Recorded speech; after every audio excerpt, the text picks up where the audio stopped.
মুস্তাফিজ বিশ্বমানের বলার, সেটাও অনেক দিন ধরে প্রুভ করে আসতেছে। ও বিন্দাস আছে, but at the same time আমার কাছে মনে হয় যে খারাপ লাগা তো থাকতেই পারে। শোন ভাই, লাস্ট 3টা ওভারে কি আপনাদের জন্য ইয়ে হয়ে গেল কিনা? 3 ওভারে 38 রান দরকার ছিল, সেখানে মুস্তাফিজ ভাই 2 ওভারে 6 রানে 1 উইকেট, মানে আউটস্ট্যান্ডিং পারফরম্যান্স নিশ্চয়ই আপনাদের সঙ্গে দেখতে। না, অবভিয়াসলি দেখেন, আমার কাছে মনে হয় মুস্তাফিজ বিশ্বমানের বলার, সেটাও অনেক দিন ধরে প্রুভ করে আসতেছে এবং ওই ফেটটা সবার আছে ওর উপরে। আর অবভিয়াসলি আমার কাছে মনে হয় যে ওরে নিয়ে বলার কিছু নাই, ও সবসময় ইমপ্রেসিভ।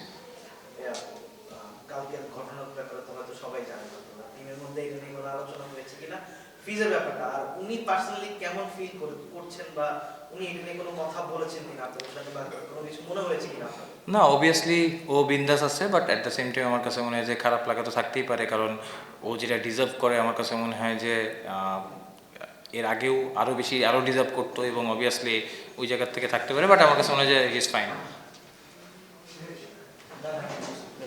আচ্ছা ভাইয়া, এই মোস্তাফিজের ডেথ ওভারের বোলিংয়ের পাশাপাশি লাস্টের দিকে ক্রুজ দিলে যে ব্যাটিং, ওইটাকে কতটুকু আজকের জয়ের জন্য ইম্পর্টেন্ট মনে করছেন?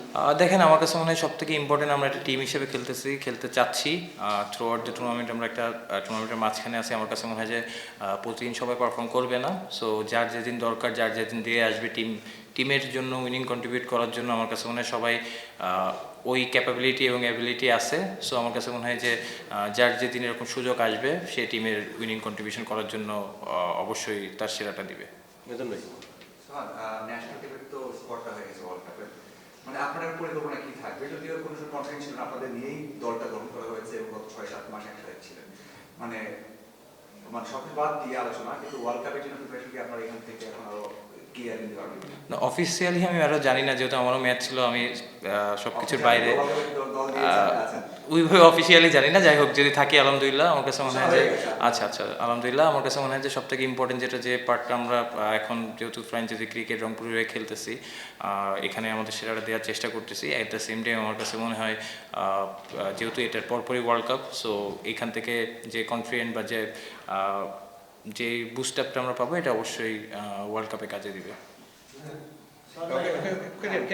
আচ্ছা, মুস্তাফিজ যদি কোশ্চেন হয়েছে মনে হয়, তারপর হচ্ছে মানে যখন 3টা ওভার বাকি ছিল, 25 রান দরকার ছিল, মুস্তাফিজ 2 ওভার বাকি ছিল, আপনি তখন কনফার্ম ছিলেন যে মুস্তাফিজ এখানে ডেলিভার করতে পারবে, কারণ ওর উত্তর সবসময় ভরসা থাকে? অবভিয়াসলি আমার কাছে মনে হয় যে শেষ পর্যন্ত বিশ্বাস ছিল, এবং মুস্তাফিজ আছে, আকিব জাভেদও ভালো করছে, অবশ্যই মুস্তাফিজ বিশ্বমানের বলার। সো লাস্ট ওভারে একটু লাস্ট বলে বাউন্ডারিটা হওয়াতে মুস্তাফিজের উপর একটু প্রেশারটা বেশি এসেছে, বাট আমার কাছে মনে হয় যে ক্রুশিয়াল টাইমে ওর বেস্টটা আরও ভালো দিতে পারে। শোন ভাই, বারবার মুস্তাফিজের ফিরে আসতে হচ্ছে, মানে গত 2 দিন থেকে লিটারালি একটা তোলপাড় হয়ে গেছে। আপনার মাঠে ছিল না তো জানেন না, বাংলাদেশ ডিসাইড করছে যে মানে ইন্ডিয়াতে যাবে না। তো এই পুরো বিষয়টা হইলে যে কোনো পার্সনের জন্য এটা ডিফিকাল্ট, মানে মাঠে নামা বা একটা ইয়ে থাকে। মুস্তাফিজের কি কোনো ধরনের এফেক্ট দেখেন, বা মাঠে যখন আজকে নামছে, মানে এগুলো? ভাইয়া, আমি সত্যি কথা বলতে সোশ্যাল মিডিয়া বা এগুলো খুব একটা ফলো করি না, তো বাইরে কী হচ্ছে আমি খুব একটা বেশি জানি না। বাট হ্যাঁ, টিমের ভিতরে আমরা কথা হচ্ছিল, বাট যেটা বললাম যে মুস্তাফিজ অবভিয়াসলি খারাপ লাগা থাকতে পারে, সে ডিজার্ভ করতে পারে, বাট আমার কাছে মনে হয় যে ও সবসময় স্বপ্ন দেখে বাংলাদেশের হয়ে সেরাটা দেওয়ার, এবং আমার কাছে মনে হয় বিন্দাস আছে। ভাইয়া, সাইফকে আজকে খুব স্ট্রাগল করতে হয়েছে আপনাদের এক্সট্রা রান করতে। সাইফের এগেইনস্টে আপনাদের প্ল্যানিংটা কি ছিল? মানে ওকে ওর জোনে বল না দাও, আর একটা হচ্ছে উনি এই টুর্নামেন্ট এখন পর্যন্ত ডেলিভার করতে পারেনি। আপনারা যে ওনার উইক পয়েন্টগুলো ধরে ফেলছেন, বাকিরাও কি তার উইক পয়েন্টগুলো তাকে এক্সপোজ করে দিচ্ছে কিনা? না, আমার মনে হয় ইনশাল্লাহ হয়তো রান করে নেয়, বাট খুব শীঘ্রই ভালো রানে আসবে, এবং আমার কাছে মনে হয় যে ও ভালো প্লেয়ার এবং ওর ওটা প্রুভ করেছে। সো আমার কাছে মনে হয় যে খুব শীঘ্রই ইনশাল্লাহ বড় রান করবে। Thank you.